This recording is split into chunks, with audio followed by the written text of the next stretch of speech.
I'm not a broker, bro.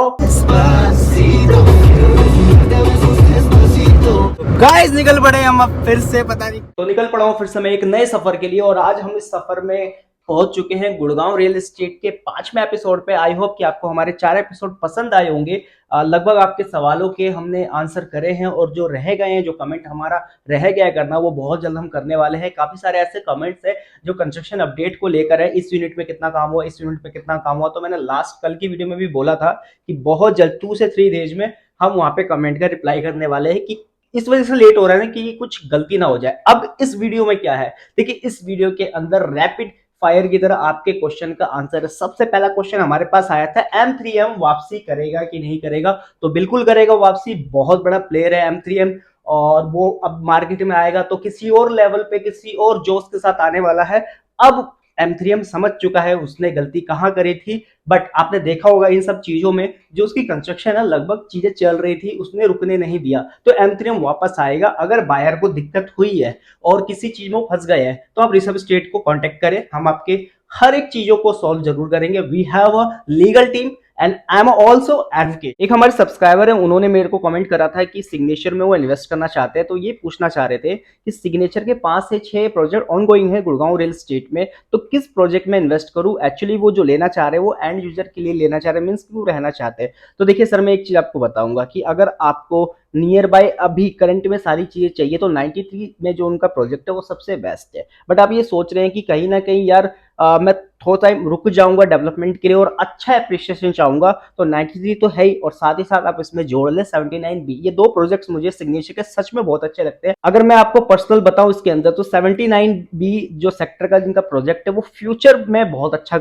होगा, उसमें बहुत अच्छा एप्रिसिएशन मिलेगा कि वो कनेक्ट है आपके SPR रोड से, और SPR रोड आपका कनेक्ट है गोल्फ कोर्स एक्सटेंशन से, तो काफी अच्छा वहां पे आपको मिलने वाला है। फ्यूचर डेवलपमेंट वहां पे बहुत ज्यादा बहुत अच्छी है यार वहां पे। अभी हमारे एक सब्सक्राइबर का कमेंट आया था कि सिग्नेचर ग्लोबल के 92 प्रोजेक्ट में जो वहां का सैंपल फ्लैट है वो बहुत उनको छोटा लग रहा है। तो देखिए क्या है कि Gurgaon real estate time to time बढ़ता जा रहा है, ठीक है, यहाँ पे चीजें महंगी हो रही है। मैं आपको बिल्कुल रियल ऑनेस्ट रिव्यू दूंगा, मैं आपको कहीं से भी धोखे में नहीं रखूंगा। तो मैं इसमें 92 की बात कर रहा हूँ, सैंपल फ्लैट बहुत उनको छोटा लग रहा था। तो रियल एस्टेट ना बहुत तेजी से ग्रो कर रहा है गुड़गांव के अंदर, क्योंकि साइबर सिटी के प्रोजेक्ट्स आ रहे हैं और रियल एस्टेट ना जो उसके फ्लक्चुएशंस होते हैं वो इनकी फ्यूचर डेवलपमेंट के ऊपर होता है, न्यूज के ऊपर होता है, लाइक शेयर मार्केट की तरह होता है। तो अच्छी न्यूज आ रही है तो चीजें बढ़ रही है, बिल्डर भी अपने प्राइस को बढ़ा रहा है, ठीक है। कहीं ना कहीं प्रोजेक्ट बहुत अच्छा है 92, बट मैं बिल्कुल आपको पर्सनली बताऊंगा थोड़ा सा ओवर प्राइस है। 10 से 12 लाख रुपए कम होना चाहिए था, ठीक है, तो जाके वो मैच करता अपने साइज को। बाकी अगर बिल्कुल हाँ ना, मैं कहीं से भी लारा लप्पा नहीं करने वाला आपके साथ। मैं बिल्कुल एक चीज बता दूं, सच में छोटा है। जब भी आप प्लान करते हैं कि यार अपने को घर लेना है तो सबसे मेन वहां पे क्या होता है, साइजेस होता है, ठीक है। घर का साइज क्या रहेगा, उस 1500 स्क्वायर फीट का लेना है, 2000 स्क्वायर फीट का लेना है, बट उससे भी मेन क्या होता है, कारपेट एरिया। अब कारपेट एरिया में ना बहुत झोल है। अब मैं इस चीज के बारे में वीडियो बनाने वाला था, मैंने कम्युनिटी पोस्ट में ना उसका एक फोटो भी डाला था कि बहुत जल्द मैं कारपेट एरिया के बारे में बताऊंगा। तो काफी सारे ऐसे लोग हैं मुझे कह रहे हैं कि यार तुम मत बताओ कारपेट एरिया, बिकॉज तुम बताओगे फिर कल को तुम्हें बेचना भी अगर होगा तो दिक्कतें होंगी, बायर्स को सारी चीज पता चल जाएगी। तो मैंने उनको एक चीज कहा, भाई देखो ऐसा है, मैं कभी भी माल नहीं बेचूंगा, मेरे को कोई भी रियल एस्टेट फ्लैट्स प्लॉट्स नहीं बेचना है। मेरे को सिर्फ एक नॉर्मल एजुकेशनल वीडियोस में बनाता हूँ कि सामने वाले को मैं सही से बता पाऊं, क्योंकि मेरा जो सबसे मेन फोकस है वो आपको सही नॉलेज देने पर है। तो मैं सबको मैं डिनाई करके मैंने कहा भाई मैं तो बताऊंगा, चाहे किसी को कुछ भी करना है करे, मैं तो सारी चीजें सही बताने वाला। तो कारपेट एरिया के बारे में आपको बताता हूँ, कारपेट एरिया कैसे निकाला जाता है। अब देखिए आपने फ्लोर प्लान मंगा लिया, फ्लोर प्लान मंगाने के बाद आपने देखा होगा 10 बाय 12 का रूम, 10 बाय 14 का रूम, 11 बाय 13 का रूम, ठीक है, 6 बाय 5 का किचन, ठीक है, 13 बाय 21 का लिविंग रूम, ये जितना भी 13 बाय 21 10 बाय 12 है ना, तो 10 बाय 12 को आप इंटू करो, 10 बाय 12 को इंटू करो कितना आएगा, 120। वो जो 120 है ना वो स्क्वायर फीट है, तो ऐसी सभी को इंटू कर दो और फिर जो आपका आंसर है सबको प्लस कर दो, यही आपका कारपेट एरिया है। बस इसके अंदर आप बालकनी मत करना, तो आपका पूरे घर का कारपेट एरिया निकल जाएगा। तो बहुत जरूरी है आप सामने वाले को देखो। देखिए जब भी आप देखोगे ना 1800 स्क्वायर फीट का घर है, तो मैं आपको बता रहा हूँ कारपेट जब आप निकालने जाओगे ना 50% निकलेगा मेरे भाई। तो यही तो झोल है, तो समझो कि कहाँ आप दिक्कत है, क्या चीजें हैं। और सबसे मेन एक चीज मैं आपको बताता हूँ, जो सुपर एरिया होता है बिल्डअप एरिया में क्या फर्क है। देखिए सुपर एरिया के अंदर ना आपका एमिनिटीज के हर पार्ट आ जाता है, आपके क्लब हाउस आ जाता है, आपका स्विमिंग पूल आ जाता है, सब कुछ आ जाता है, सब कुछ का पैसा आपसे बिल्डर ले रहा है।